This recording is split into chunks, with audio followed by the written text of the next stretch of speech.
ABC6 News 11 at 11 starts right now. Right now at 11 at 11, a warning for parents in Rhode Island after police sees THC edibles disguised in packaging that looks like snacks for kids. Plus, after Venezuelan immigrants were flown to Martha's Vineyard, officials in Nantucket wary of a charter plane headed there tomorrow. Details on the way. And a fabulous fall day. Might we see a few more this week? Bill's forecast is on the way. We'll get to those stories shortly, but first tonight on 11 at 11, an ABC6 News exclusive. 29 days and counting to the general election in November. And if you follow politics, you know Alan Fung is leading in the race for CD2, a seat Democrats have owned for 30 years. Well, today Fung was joined on the campaign trail by Chris Christie. I had a chance to sit down with the former governor and current ABC News political contributor at the old canteen on Federal Hill to find out why he thinks Fung could score a huge Republican upset in deep blue Rhode Island. Help me understand, help our viewers understand. Here's a guy who twice ran for governor and lost.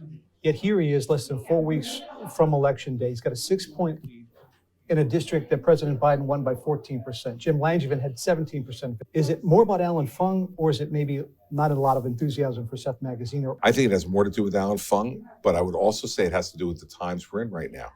People are feeling horrible economic anxiety.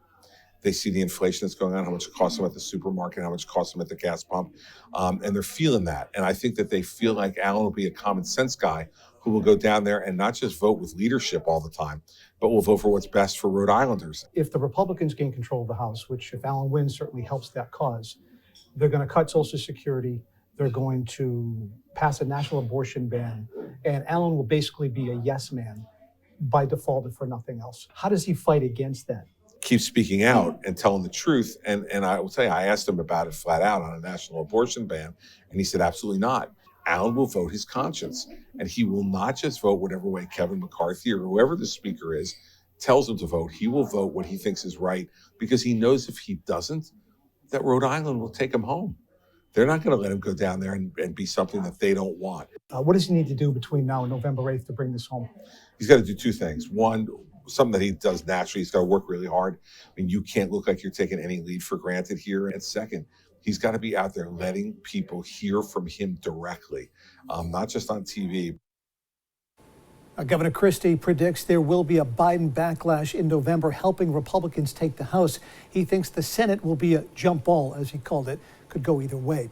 Now, as for his presidential aspirations, he told me he's considering a run in 24. I asked him if Trump runs, will that have any influence on what he does? He said, zero.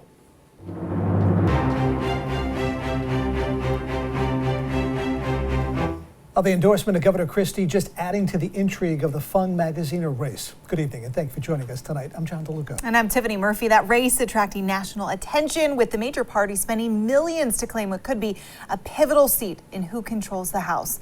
ABC6 News reporter Daniel Coates spoke with a political analyst tonight.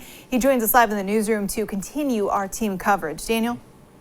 Well, Tiffany, I spoke with a political expert tonight who said this endorsement just adds more momentum to an already heated race that he believes will be decided by national polarizing issues. Hey, Chris! The former governor of New Jersey backing Alan Fung in Providence Monday for a race that is drawing eyes across the country. Rhode Island's 2nd District congressional race is set between Democrat Seth Magaziner and Republican Alan Fung, who received Chris Christie's endorsement Monday. People of Rhode Island, especially the 2nd District, really have watched him work as mayor and know what he is and what his opponent would be. I think the choice is clear. It's Alan Fung. Magaziner, Rhode Island's general treasurer, attacked the partnership, warning Rhode Islanders of Christie's former approval rating and far-right views. Christie responded directly. You know, listen, Mr. Magaziner should be ashamed of himself. Let's talk about what he wants to do for America, but he knows if he does, then he won't win. Magaziner has received backing from several prominent Democrats, including Congressman Jim Langevin's endorsement this June, who has served in the seat for 22 years. Because I think he's the best candidate in the race to succeed me and to represent the people of Rhode Island in the United States Congress. Joe Camerano, political science professor at Providence College, says this race will be decided by each party's messaging and how effectively national forces like Langevin and Christie can rally around their candidate. know a lot of people don't like that. They like to vote the candidate, not the party. Well, that's ridiculous. All the research suggests you should vote party, not candidate. Vote for the party that's closest to what you want to have in public policy. Those parties, according to Camerano, have based their campaigns on national issues. And they try to frame the issues that people think about when they go and cast their ballot. And so it's really a framing argument. Are you thinking about abortion and Donald Trump, or are you thinking about crime and inflation? Whoever has more people thinking about either of those two issues probably will win. General elections are set for November 8th in Rhode Island. In the newsroom, I'm Daniel Coates, ABC6 News. Thanks, Dan. Hey, let's take a pause from politics and bring in Storm Tracker meteorologist Bill Guile. Everyone can agree the weather has been fantastic. Yeah, we had a great weekend, a nice little extension with today being Columbus Day. Yeah, if you're out and about, we did see a few more clouds around than we did over the weekend, but still quite pleasant. We saw highs today topping off in the mid-60s, many areas, Coventry, TF Green, Smithfield, Westerly, all 66 degrees, 68 in New Bedford for the high today. And we're still quite pleasant at this hour right now, some low 50s showing up around the city, although some cooler spots to the north and west showing into the mid and upper 40s at the present time. Norwood, Taunton, Attleboro, they're all at 50 degrees. The Cape has settled back down into the upper 40s in the most spots for right now.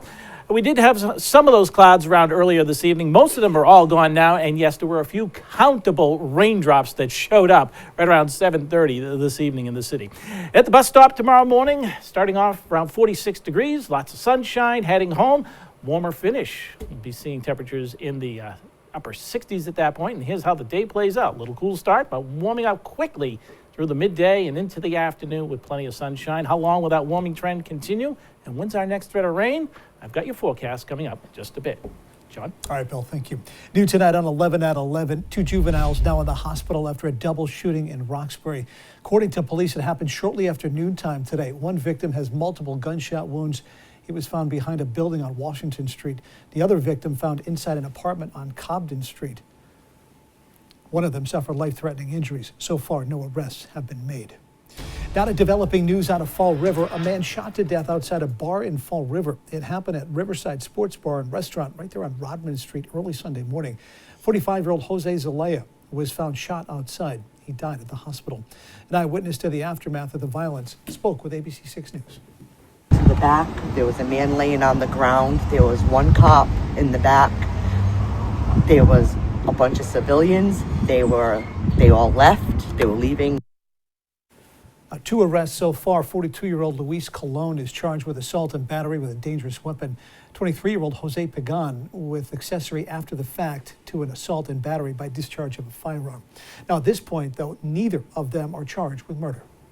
A teenager arrested for stabbing a man in Nantucket. Police say it happened just before 8 o'clock last night on Fairmont Street.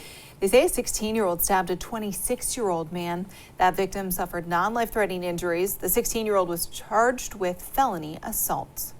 Police in Gloucester warning parents tonight to keep a close eye on the Halloween candy your children get this year. Now, this warning comes after cops seized more than 200 edibles during a traffic stop. But here's the problem. As you can see, the THC edibles are deceptively disguised as pretty popular snacks for kids like Rice Krispie treats, Cocoa Pebbles, even Trix. Police made 1 arrest. 4 people arrested at a raucous college house party over the weekend. South Kingstown police were called to a home where nearly 400 people were partying, mostly URI students. Now, we spoke with some students today who talked about how off-campus housing, a main attraction for them, makes situations like these inevitable. I think it's a little stupid to just arrest only 4 people if everyone's doing this. It's the same thing at every college. There's just always people drinking, and of course they're underage. It's a college. This area is dominated by rentals and dominated by college students, so I think that it's almost like an instilled part of the culture here for URI, and it's just something that's been going on for a long time. There's really not much to do to change it. Police say they may bring additional charges against other partygoers and the owners of the property, which is being rented out by URI students. Now to an ABC6 News follow-up. Nantucket police now saying a charter plane scheduled to arrive there tomorrow is not expected to carry migrants. This comes after that flight was flagged over the weekend by airport operations for having similarities with the two planes that were sent to Martha's Vineyard last month. ABC6 News reporter Yanni Tregellis has that story. After being alerted of a possible plane full of migrants arriving on Nantucket this week, police now saying that won't be the case. Instead, it will be a group of investors on board a charter flight. In a statement posted to the Nantucket town website over the weekend, the police department said the reported scheduled flight had many similarities to the flight and incident that occurred on Martha's Vineyard, where last month Florida Governor Ron DeSantis sent 2 planes full of Venezuelan migrants to Martha's Vineyard with no heads up to Massachusetts officials, leaving those on the small island scrambling to accommodate the migrants upon arrival. An official from the Nantucket Memorial Airport telling ABC6 News those similarities included the type of airline and size of the plane, saying it's a 30-passenger plane coming to the island tomorrow, which caught airport operations by surprise, saying they aren't used to seeing planes that big land on Nantucket. But this morning, Nantucket police releasing an update saying the department has spoken directly with the charter company hired for the flight, who confirmed with Nantucket PD they will be carrying a group of executives. Yanni Tregellis, ABC6 News. Still to come tonight at 11, the chances of a national railway strike just went up. The reason why on the way.